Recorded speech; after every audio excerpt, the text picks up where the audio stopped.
Hello everyone. So today we are watering our cucumber, no.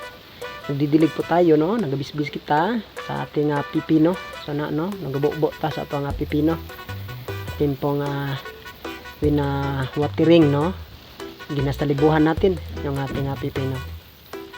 So yan po mga kaibigan, ang ating pipino ay about 25 days na po. So yan, since pagpunla, pero upon transferring about 10 days pa lang po ito, no. Mula nang na-transfer natin, no, gikan sa atong pag-transplant mga 10 days pa lang ni siya. So nabunuhan na po ni siya og urea, no. Nabunuhan na natin ito ng urea.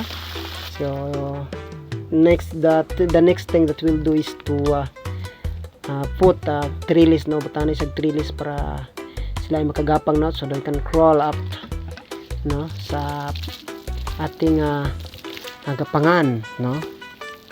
So ayan mga kaibigan, so sa ating buhay ganyan din kailangan natin na talaga ng pampalamig or tubig para na maging ma-freshen yung ating mind, no, ang ating isipan, no, natong nahuna ma-presko, no.